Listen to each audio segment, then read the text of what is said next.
Hello and welcome to another episode of Now Faith Is TV.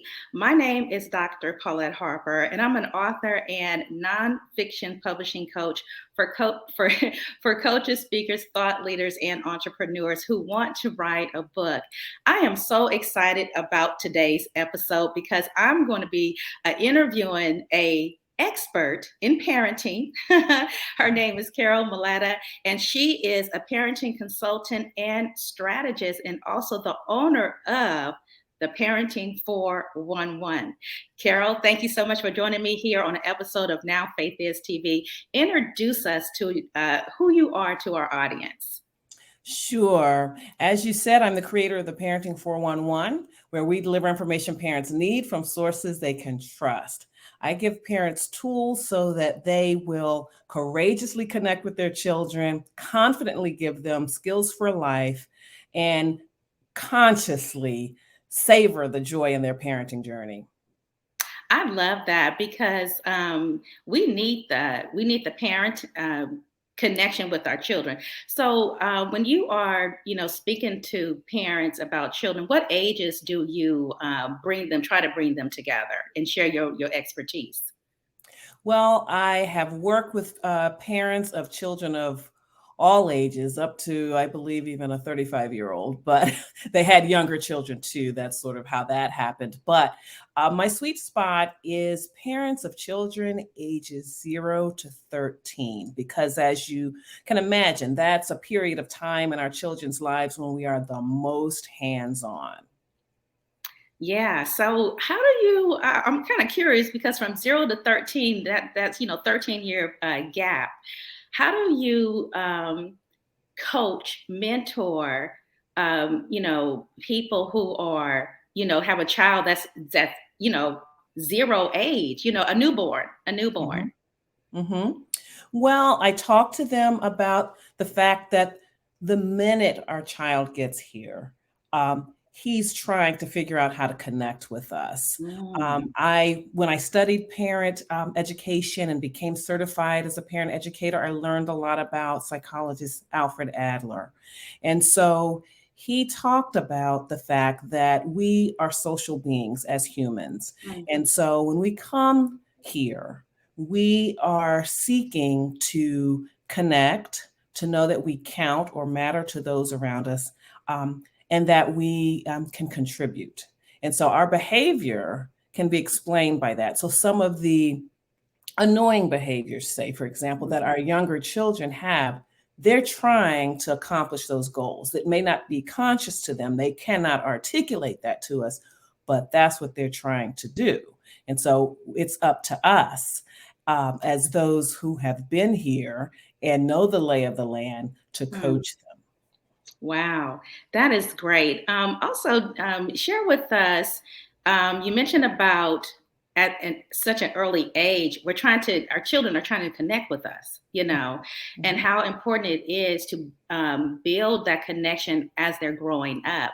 And so, what would you say to someone who has a 13-year-old and you're trying to build connection? A parent is trying to build connection with them, and they find it might be a little bit difficult because a 13-year-old, you're a teenager.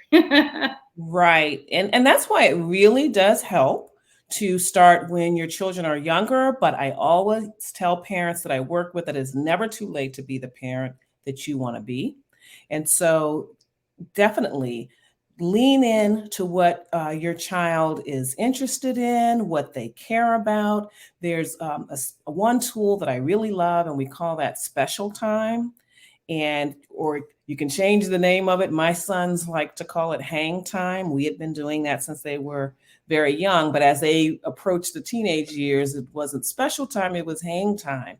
But to be conscious about setting aside time to spend with them, it's like an appointment with them that it's not going to be canceled. Nothing else is going to come into it. We put business appointments, doctor's appointments, and all of these other things on our calendar, and we are sure to keep those appointments. So we should treasure the appointment that we make with our children just as much. When children are younger, say, for example, preschool and before they start kindergarten, you can actually have time to like do it every day, and maybe even a little older than that. You're able to do it, and it doesn't have to be a lot of time. It can be 15 minutes, especially Mm. younger children and their attention spans. Mhm. As much as we think that they love us and want to consume all of our time, like 30 minutes might be intense for young kids to be completely focused on them, because I'm talking about no checking texts, no looking at the phone, Mm. no letting anybody interrupt. It is their time,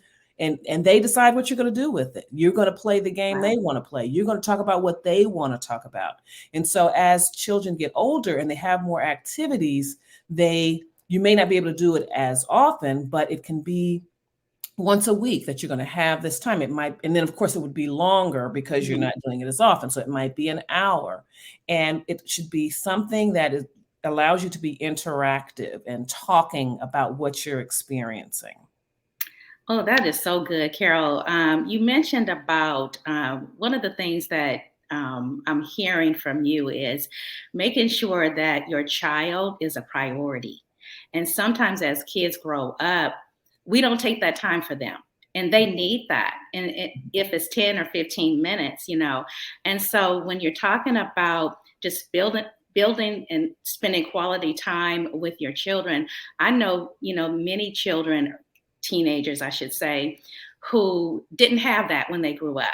Either a parent wasn't home or the other parent was working all the time. And so they didn't have that quality time with their parents so they could get nurtured as they're growing up. So how do you even begin to share with a parent on how to pick up from that point on, because especially if they hadn't had a relationship with them, hadn't spent that time with them, how do they even begin to tell the child, I'm interested in you now. I want to, get to know what you're doing right now. Sure. You can be honest and just say, wow, I know that with me working these hours, or, sometimes parents go back to school or something like that, and they're involved with that. And I just have not been able to make the time for you. And I'm sorry. Like, Hmm. apologize for that, because Hmm. I want you to know that you are very important to me. And let's think about when would be a good time of the week. Again, as I said, with older children, it may be hard to pin them down too. Yeah. But let's plan on Sunday afternoon. Let's plan on that being our time, after church or whatever, however it fits into the family routine. But let's do that, because I feel like I've missed so much with you, and you're important to me. And I think if you come from that sort of place, then I think they can receive it, because when teenagers, they start to value their privacy and all of that. And so if parents all of a sudden want to start forcing them, and I say air quotes, forcing them to spend time together, they're suspicious. Like, oh, you want to get in my business. Oh, you think I'm doing the wrong thing. You don't trust me, and whatever. So if you come from the place of, hey, this is something we haven't been doing before, but I learned about it and I want to try it. So work with me. And that's really meeting them where they are. Like, if they're a little skeptical or just not sure why this matters, I think that parents can approach it that way. Yeah, you also mentioned about distractions. That there's no phones, no tablets, nothing that distracts the relationship as they're communicating and trying to build, this harmony with one another. Now, I'm thinking about teenagers, and so teenagers always have a phone. They are always texting. How do you even get them away from their phones when they're so attached to their phones? How do you get them away from their phones so then they could redirect that energy to a parent who has not been there before? Well, ask them, what are you looking at on your phone? Let's look at it. Let's look. Okay, maybe there's some funny video on TikTok or Twitter or something like that. Mm. Like, to this day, my sons will send me videos. Sometimes it's serious, maybe something that's going on in the news, and they'll send it to me, and we'll exchange commentary about that. Or it Wow. might be TV shows. So get in their world, because that is what you're Yeah. really doing during special time. So what's going on? Let's look at it. And then once you all become comfortable with the Mm. routine that you're going to be doing special time, it's like, okay, so let's put our phones away. Like, I'm going to put my phone away too, because you talk about teens being attached to their phones. Parents are too. So if you come from the point of, hey, look, I'm going to put my phone down and you put yours down, it's just going to be us. And then I think they will get into it. Yeah, I think that is so good. Yeah, definitely. So, what have you been doing, the parenting 411? And I know that you are imparting a lot of wisdom, a lot of strategies and tools to parents on how to really maneuver and bridge that gap with their children from 0 to 13 that you said. So how would you even how do you go about? Do you have workshops that you do? Do you do events? How do you do that? Okay.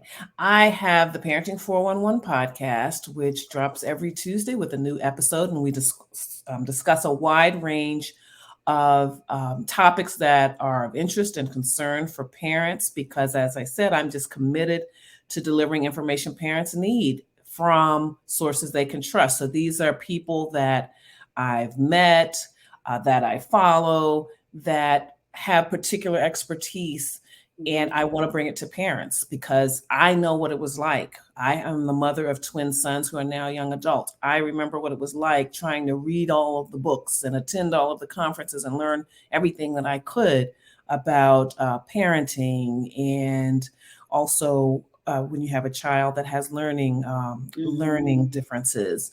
So I'm trying to be that. I'm trying to be that source for them. I also do webinars. I'm also often asked by corporations to come in and speak to their employee resource groups on, most commonly, communication Mhm. and resilience, raising children with resilience, and positive discipline. I also have written 5 books. I've been a part of 5 best-selling books. One of them is my own, The Nice. Mother's Work, Pearls of Wisdom and Gems from My Journey.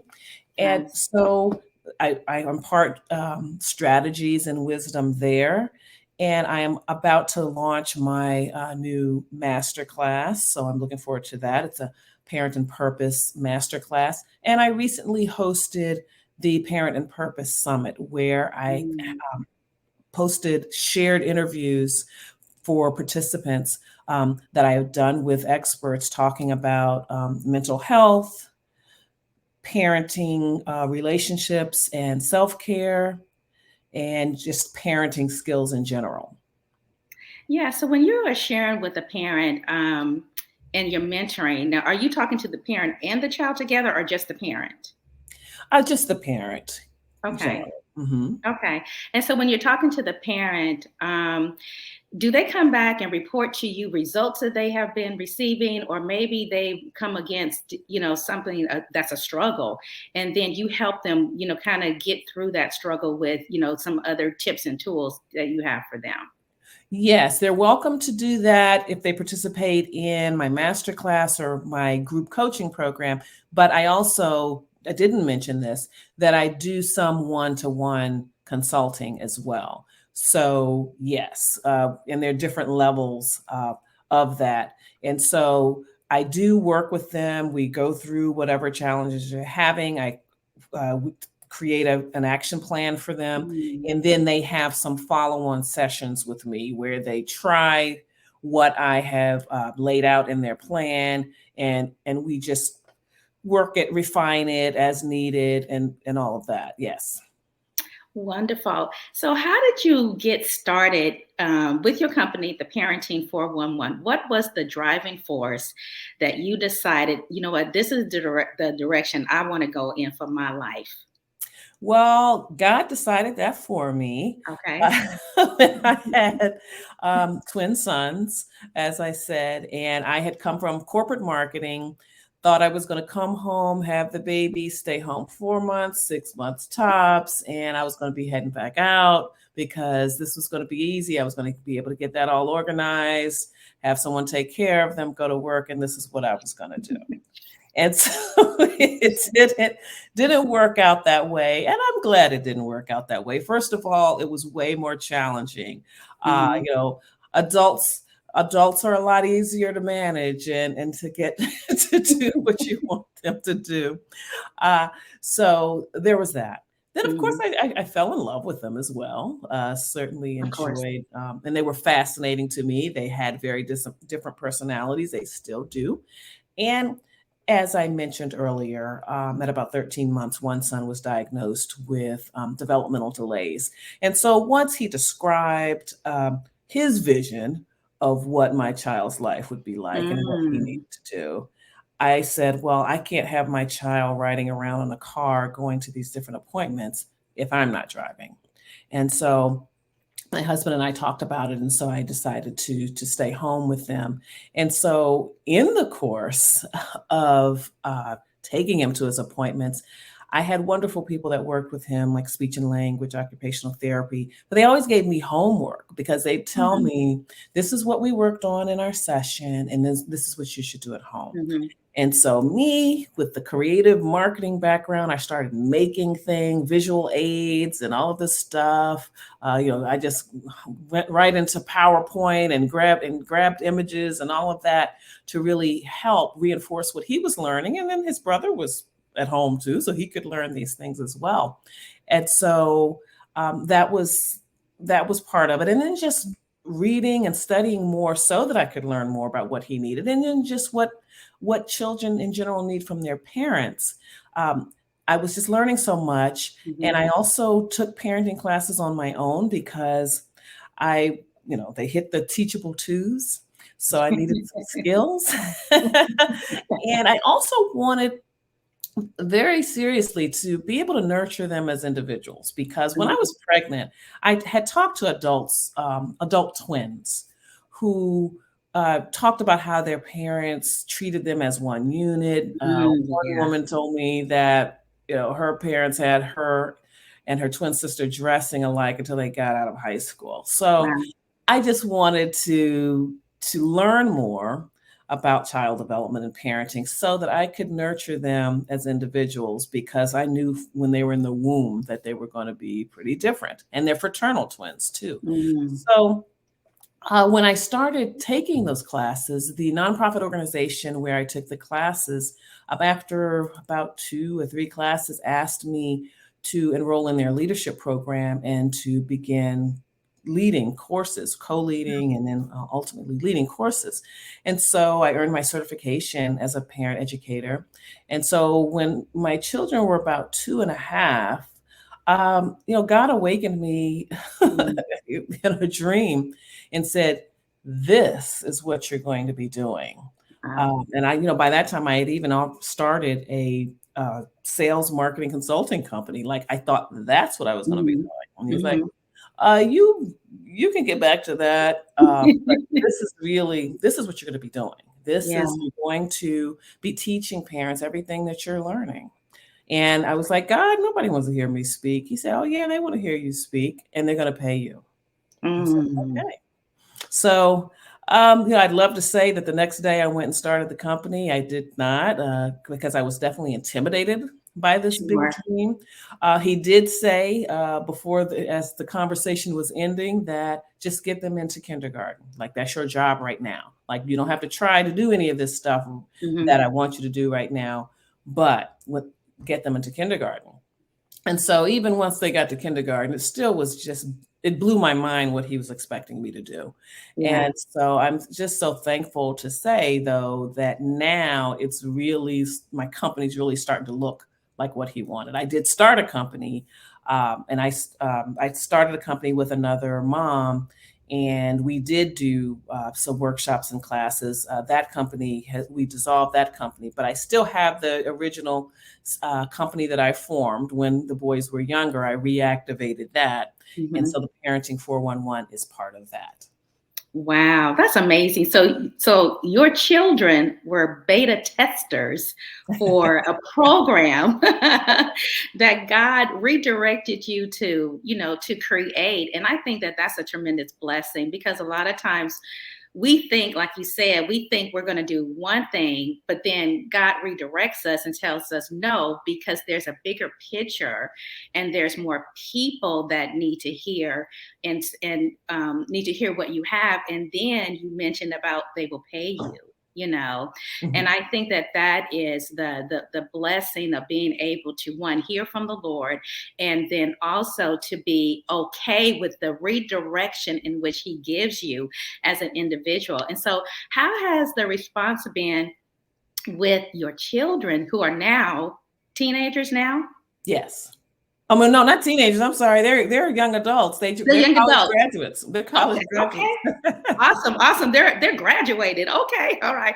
So how has the experience been with them, knowing that my mom, is a change agent for other parents as well? Well, I think they're starting to get it because I can remember when my sons were a little younger, say middle school, getting ready to go to high school, and he would say, "I don't know how to explain what you do." Like when other people might say, "Oh, what does your mom do?" or "What does your dad do?" Right. Whatever, he said, "I don't know how to explain it." So I would say when they were freshmen in college, that spring semester, that's 2019, I was named DC Mother of the Year. Wow, congratulations. Thank you. And so then, then they started to realize, what I was doing, and actually appreciate it as well, because that was the first time I heard them say that they perceived that even though I wasn't working outside of the home, I was working. Hmm. you know. And so, and then, he started to, even one son that actually was able to attend the festivities with us, actually said, "Moms work. Like, whether you work at home or not, being a mom is a lot of work." And so, and I used to wonder sometimes, are they going to ever appreciate? Do they Yeah. know what I walked away from a career and, to stay home with them? And so I believe they do. Yeah, kudos to you because you mentioned about that your one of your son has a had a or he was diagnosed with a learning was it a learning delay? Is that what you called it? Yes. Hmm. Okay. And so you didn't receive what the doctor said. Oh You took gosh. action. You took action. And so that was at a young age. And so, hats off to you for not receiving it and then taking parenting into your own hands and really teaching and teaching your children and nurturing your children where they are right now. So they are graduates from college, correct? Yes, yes. And and I want to be clear too, because I don't want it to sound as though I don't appreciate doctors. Don't get Oh me wrong. yeah, I read the reports yeah, and I believed that he had the challenges they said he had, but I yeah. didn't believe what it meant for his future. I I was love not that. putting any limits on his future. And so the soon and I definitely caution anyone who has a young child that has this diagnosis. I mean, you have to do the work, Yeah. for sure, and as early as possible. And so I did do that, but I was Mhm. like, he's only 13 months old. You are not going to tell me what he can do. Yeah. Yeah. Especially if he's willing to work. And he did do the hard work, and it was hard work for him. Yeah, of course. Yeah, Mhm. definitely. And I think a lot of parents need to hear that because we sometimes will just, take what the doctors say and then don't act on it. And you Mhm. you took a little bit further. You acknowledge that the doctors what they diagnosed him as, but you didn't want to continue, or you chose not to receive the future outcome of what they said about your son. And I think that that is a blessing because you just showed us the resilience.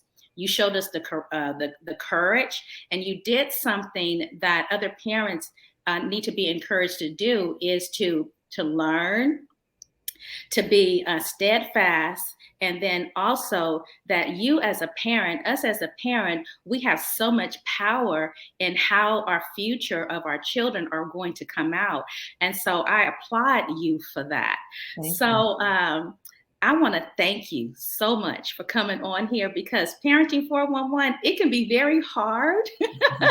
Yes. But I believe that when we connect with, people like you who have studied, have certificates, have done the work, it makes it a little bit easier to know that there is somebody who can help me with my 0 to 13-year-old, maneuver through life and do life differently as a parent. And so, how would people connect with you? Because I know that there are parents that are going to be viewing this episode who want to say, you know what, she's my answer. I need her. Follow me at the Parenting 411 on Facebook, Instagram, Twitter, and YouTube. And I would also like to offer your viewers a free book, Mother's Work, that I just shared. Just need to pay the shipping and handling, but there will also be bonuses. I have a webinar, Do You Hear Me? Staying Connected in the Chaos, and a few other goodies for them. So the URL is mothersworkthebook.com. Oh, that's a blessing. Mothersworkthebook.com. Yes. It's a free book. Mm-hmm. Just pay for the shipping, and you get bonuses as well. And so, how has the response been to the book? Oh, it was an Amazon bestseller. People have really enjoyed it and really felt that it guided them on their journey. It talks about my journey, but I also describe how experiences helped me form the guideposts that I needed for my journey as a model for how they will form their journey, because they may not use the same guideposts I did, but they have a framework for doing that for themselves. And so I still hear about that. Someone wrote me last week and told me about how much the book helped them. So it was very well received, and I'm very thankful for that.